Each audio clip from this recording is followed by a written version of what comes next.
Alright, so hello and welcome everyone to week 11 of interactive live sessions for the course on convective heat transfer. This course is being offered by NPTEL.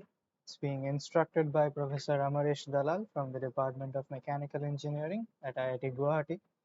My name is Debjit. I'm a PhD scholar at IIT Madras, and like every other week, we shall be solving problems together. Now, this week, week 11, we have started our discussion on turbulent flows and how turbulence affects the flow physics as well as the heat transfer physics within the uh, fluid flow systems, and how it affects the heat transfer rates, the convective heat transfer rates. That is the main goal of our study, how it affects that in many different regimes for external flows, for internal flows, and things like that. So without any further ado, we will start diving into the questions. So here we have question number 1, which is a very fundamental question pertaining to our discussion, that whether the Reynolds number is the sole criterion for determining the turbulent regime. So going from a laminar regime to a turbulent regime, is that solely dependent on the Reynolds number or not? So this statement, if you agree with it, then pick option A, true, or if you disagree with it, then you can pick option B, false. And if you have any doubt regarding the question, you can ask. Okay, so we already have a quick response in favor of option B, telling us that it should be false. Let's see if we have any other opinion.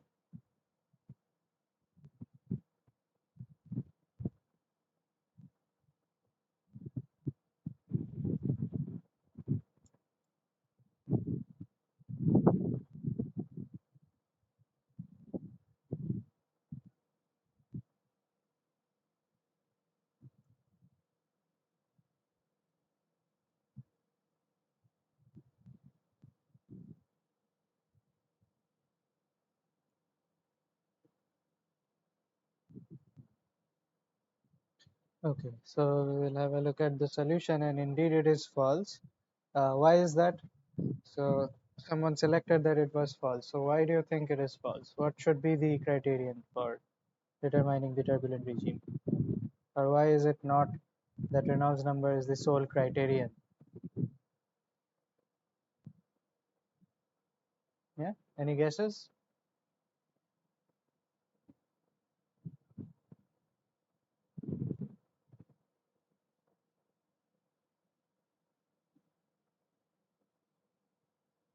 So it really, whether the flow would be laminar or turbulent depends on the particular case.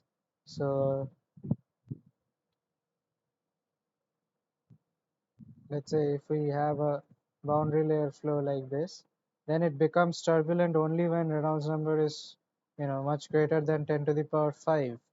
Whereas for a pipe flow, it will turn turbulent uh, even when Reynolds number is just above 2300 or something. So there's a particular Reynolds number which is known as the critical Reynolds number.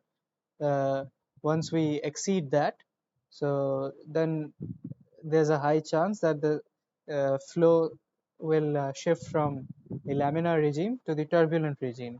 Now, this is also not set in stone. This is not like a rule set by God that will be followed. So it's like there has been cases where laminar flow has been achieved in pipes even with a Reynolds number of the order of 4000 or so. So in that case, it was really made free from all external perturbations that might lead to the shifting from the laminar regime to the turbulent regime. So that's why it cannot be the sole criterion for determining the turbulent regime. So turbulence is basically a stability phenomena. So the flow fields that we solve for, they are equilibrium solutions to a set of equations. That's okay. But whether those solutions are stable or not, that depends on a lot of factors. So in most cases, there are a lot of disturbances present in nature. So if a solution is a so if an equilibrium solution is whether an equilibrium solution is stable or not, that really determines uh, what happens to the flow. So if it is unstable, then those instabilities will grow and finally lead to turbulence. Okay, so I hope that makes things clear. We will move along. We move on to question number 2 of today's session, which is asking us, which is again a true or false kind of question. It has given us a statement that ensemble averaging of a random fluctuation of a flow property is 0, whether this is true or not. So mathematically what this means is that a random fluctuation can be written as f prime, and ensemble averaging of that is taking a mean of that. Now whether this is 0 or not, whether this statement is true or false, that is the question.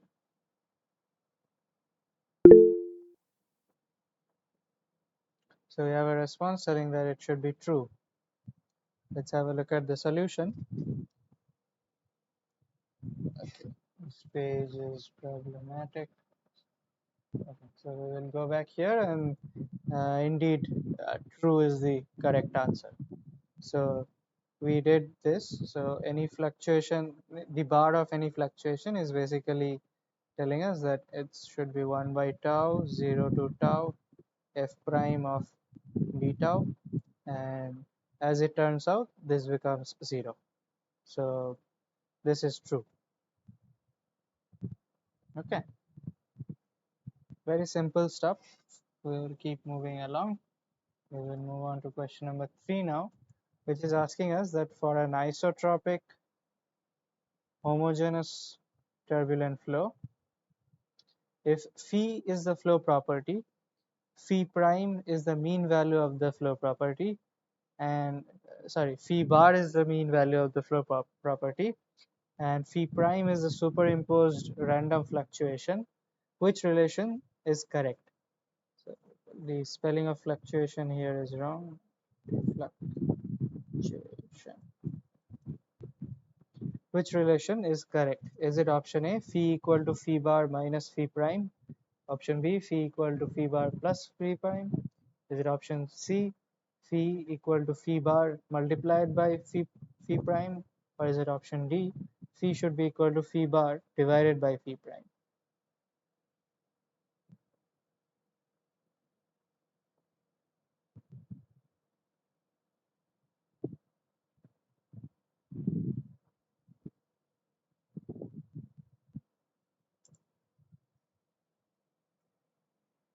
So phi can be any flow property. It could be U, it could be temperature T, or anything else.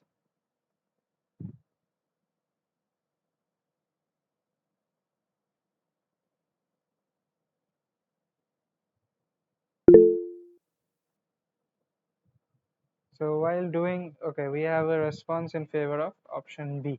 So, okay, we'll have a look at the solution, and you are indeed correct. So phi is equal to phi prime plus phi bar plus phi prime. So this is something that we apply while doing Reynolds averaging of the Navier-Stokes equations, RANS. And so what happens is we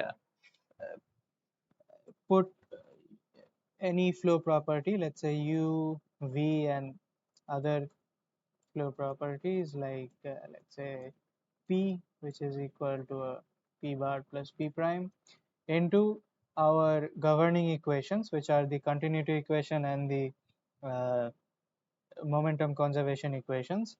And then finally what we get is that after putting all this in, we will take the average of those entire equations, and then some of the terms remain, some of the terms cancel out, and a few additional terms come in which contain the essence of turbulence within them, and they can also be modeled as additions to uh, viscous diffusivity as well as thermal diffusivity in case we do the same thing with the energy equation by putting T equal to T bar plus T prime, right?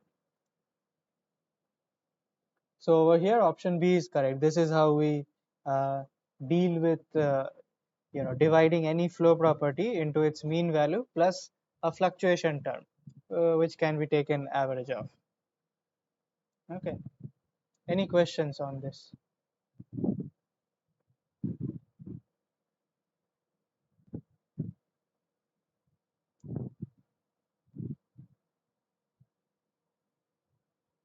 If not, we will move along. We will now move on to question number 4, which is asking us that the expression for Kolmogorov's velocity scale, where nu is the kinematic viscosity and epsilon is the rate of energy dissipation per unit mass. What is the expression for Kolmogorov's velocity scale?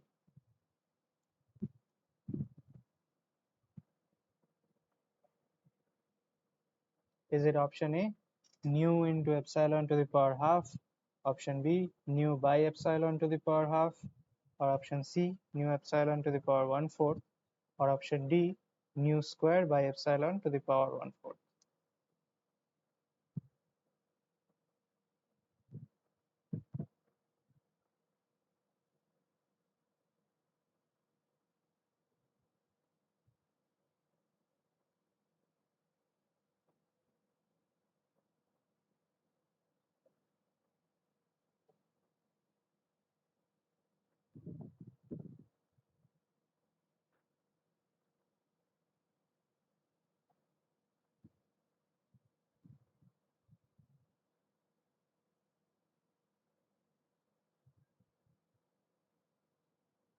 Okay, we have one response in favor of option D.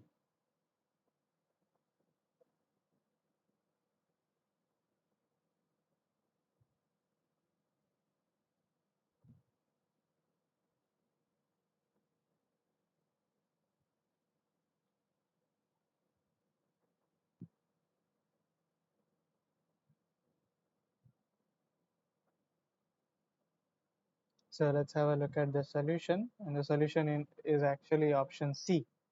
It should be nu into epsilon to the power 1/4. There is nothing much to discuss here. This is how this Kolmogorov's velocity scale is defined, and this is how it's defined.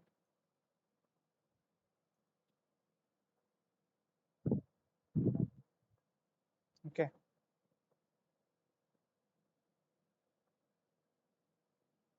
All right. So we will move along.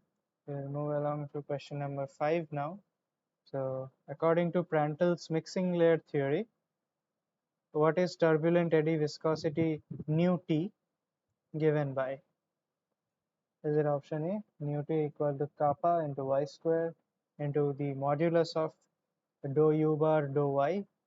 Okay, so these modulus I will make a bit more clear. Okay. It's too thick.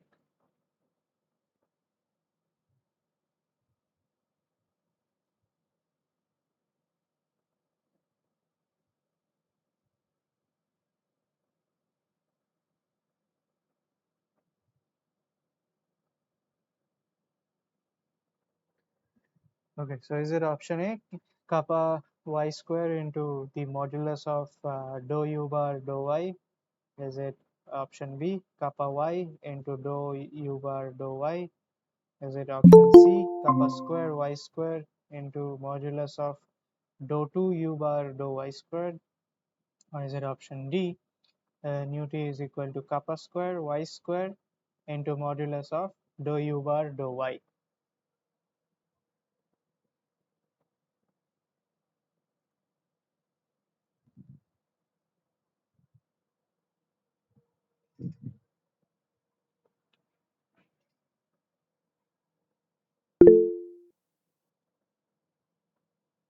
Okay, so we have one response in favor of option D. Let's see if we can get any more answer.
Sorry, I guess presenting has stopped. I think this entire thing crashed. I'll share again. Sorry.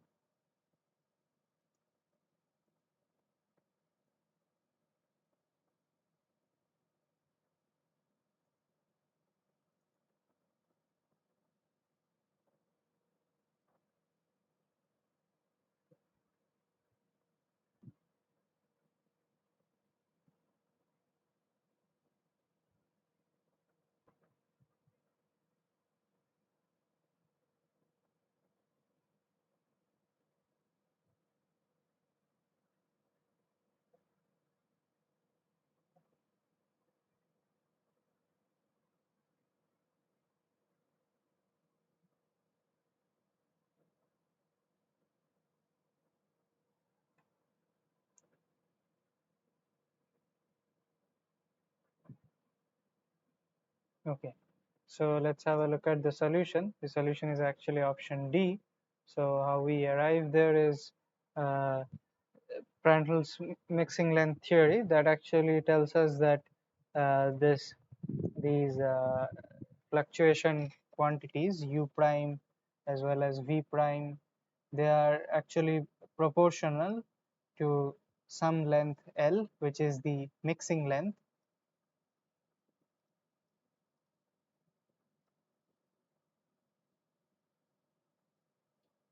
A physical meaning of this mixing length is, let's say, due to turbulence, how farther from one point is the momentum information communicated. So this u prime, so it could be like, what is the distance between some u and u plus u prime? What is the distance between that? So this L into the gradient of uh, the average velocity. So what's next is, we know that Vt is Vt into dou u bar dou y is equal to some minus of u prime v prime bar, and then we can include this knowledge from here, telling that it should be L squared or minus L squared into dou u bar dou y whole square of that. So from here we will divide this and tell that this is nothing but, sorry, this will be proportional. So these are proportional. Vt is proportional to L square into dou u bar dou y. So see, there's a square here and there's this term here, we're dividing it. So Vt should be proportional to that. And then we add a constant of proportionality, that is, or L is actually equal to kappa y. And Vt becomes equal to kappa squared y squared dou u bar dou y. So sorry, these will be equal to only.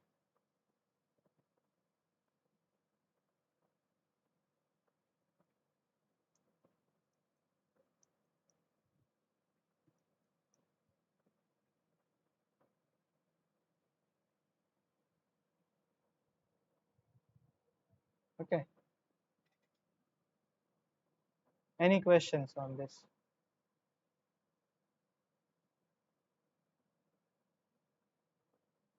So what is this theory useful for? Prandtl's boundary layer or Prandtl's mixing layer theory? So these terms u prime v prime, these cannot be measured, so we need some sort of a model so that we can invoke these into our governing equations. So one of those models is Prandtl's mixing length theory. Similarly, Buznesk had proposed another such model, and if you go and look at current literature, there are thousands of different turbulence models. So what compares those models is how well they match against experimental data. But uh, fundamentally, those are all models which some researcher has imagined. There is no ground truth to it. There's no correct or incorrect model. There can only be good and bad models. So good models predict the experimental results better, the bad ones don't. Right. So this is one of the first models, and as it turns out, it works pretty well. It tallies pretty well with experimental data. Okay. Any questions on this?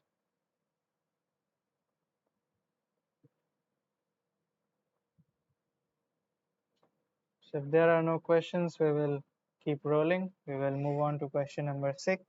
This is a very important question. So it's asking, what does momentum eddy diffusivity uh, nu t, as well as thermal eddy diffusivity alpha t depend on? Is it option A, the flow properties, option B, option A, the fluid properties, option B, the flow field, option C, both A and B, or is it option D, none of the above? So we have one quick response in favor of option C, telling that it's both the flow field as well as the fluid properties that play a role. Sorry. Let's see what others have to say.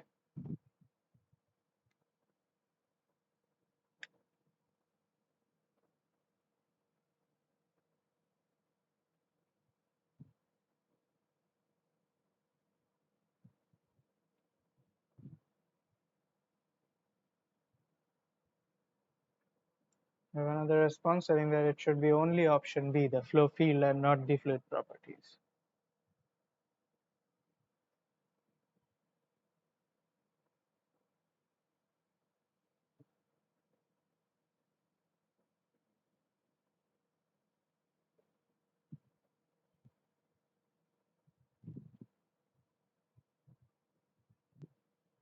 Any other answers?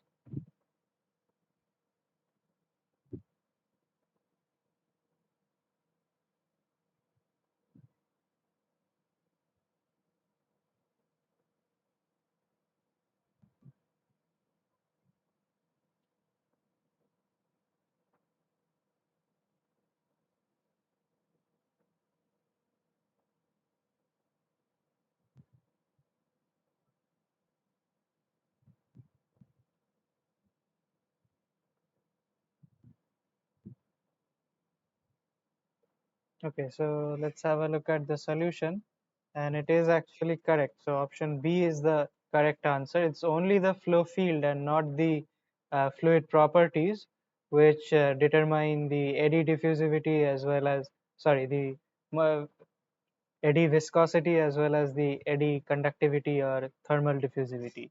So the thing is, these are, artifacts of turbulence, and they come out of the flow field itself, the flow field, its gradients, and so on. The fluid properties don't play a role here. So if I go back and we look at the uh, you know expression for nu t, we will see that it's only has, the gradient of the mean uh, flow velocity, the distance from uh, any of the walls, that is given by y, and kappa is also a property which relates to the flow field itself. It somehow, there are some models of kappa which related to the turbulence intensity and so on. So that also depends on the flow field only. So the fluid properties do not appear anywhere, and it's the same case for alpha t as well. So that's why the correct answer would be option B, the flow field only, and not the fluid properties. Does that make sense? Any questions on this?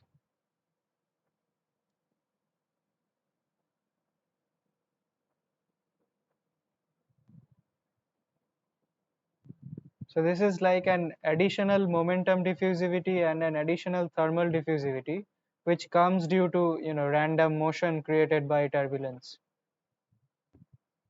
So it adds on to that.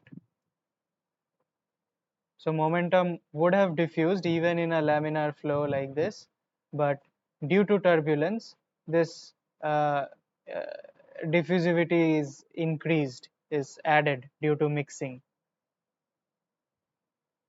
Same thing goes for heat transfer as well, which adds on to the thermal diffusivity. Okay.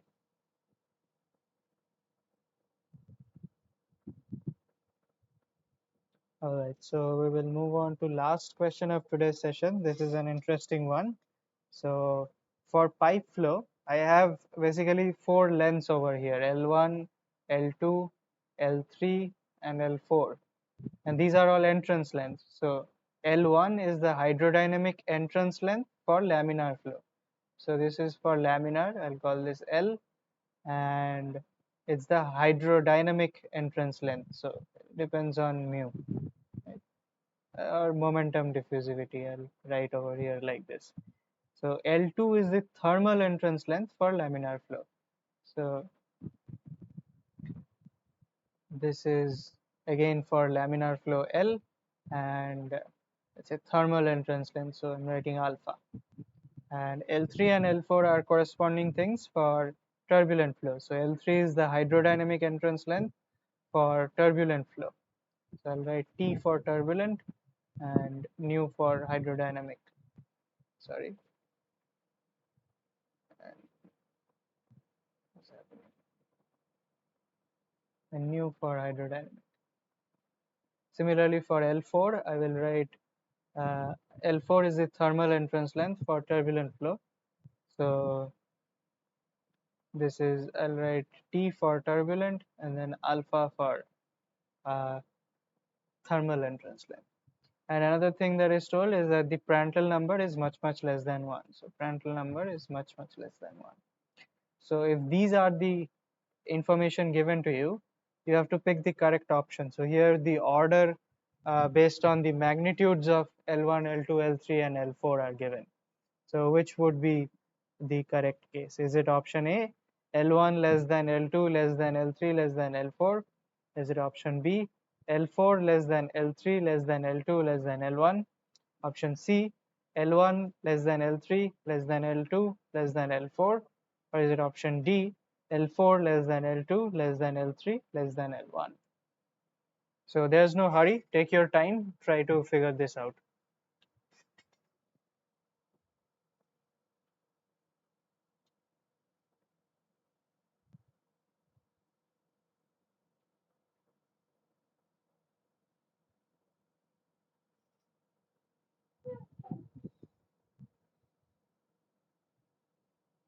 Okay, we have one very quick response in favor of option D.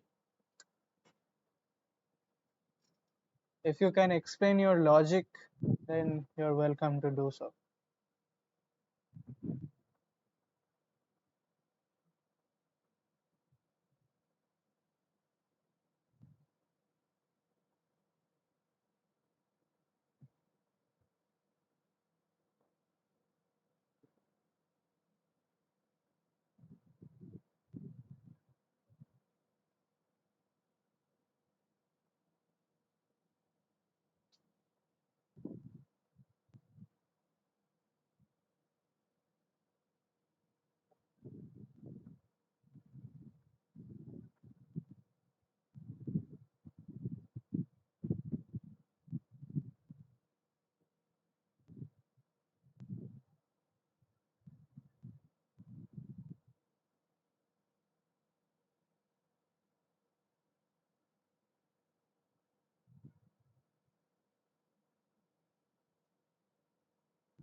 Any other answers? Any guesses? Any thoughts? We can discuss and try to solve this together. Okay.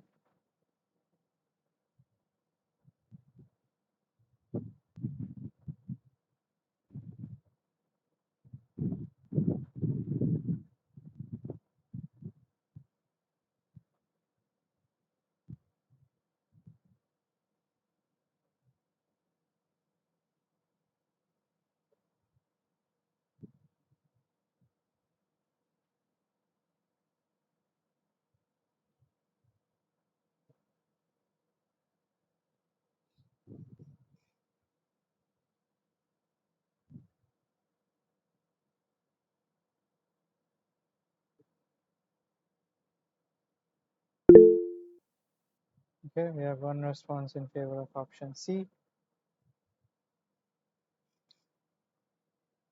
So what is your logic behind this? That is very important.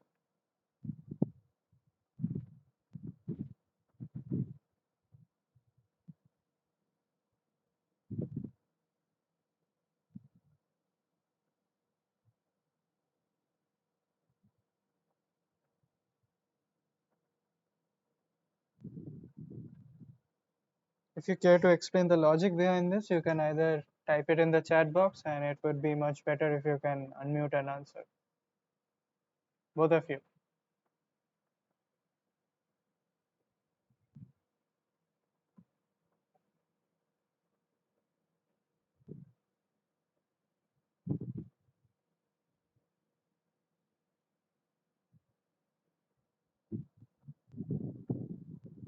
So how do we approach this problem? The one piece of information given is that Prandtl number is much less than 1, which immediately means that my nu is much less than alpha.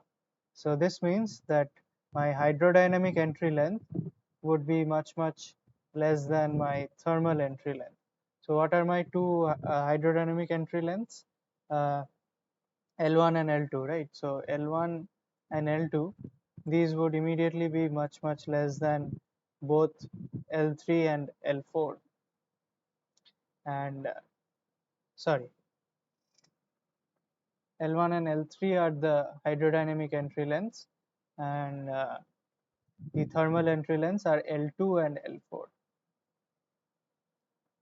So these two would be much less than these two anyway. And within L1 and L3, I know that for a turbulent flow, that adds on to the momentum viscosity a little bit. That adds on to the viscosity, to the momentum diffusivity, and as a result, L3 would be smaller than L1, right?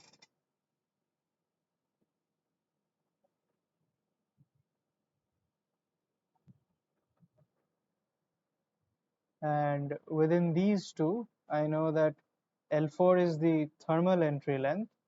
So, oh, sorry, this is wrong. We should be greater, or I'll write it the other way.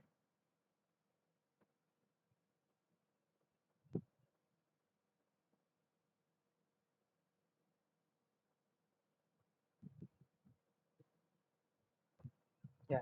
So since nu is much less than alpha, then my hydrodynamic boundary layer would be much greater than my thermal boundary layers. So the LTs are the L2 and L4. L2 and L4 would be smaller than L1 and L3. And within L1 and L3, L3 is the turbulent one. So that would be even lesser. So L3 would be less than L1. And between L2 and L4, L4 is the turbulent one. So L4 would be less than L2. And this would be less than L3. So L4 less than L2 less than L3 less than L1 is the correct answer, and option D should be the right answer. If we look at the solution, it is indeed option D.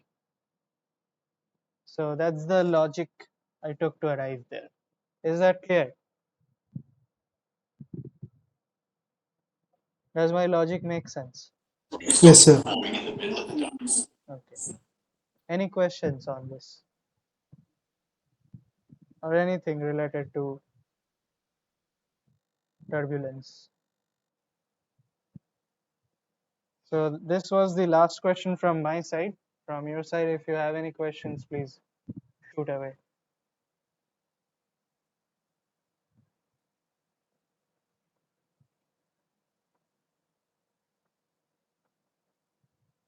Okay, so if there are no questions, today is 10th October. Next week is, let me see.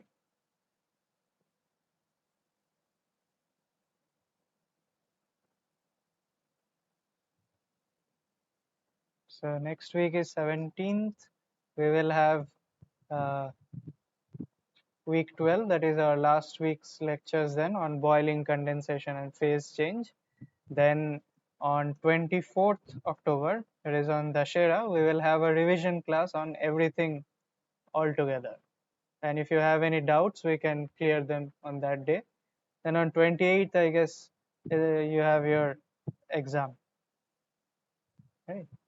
So before the exam, if you face any problems, we can discuss them on 24th. So there is this extra session on 24th.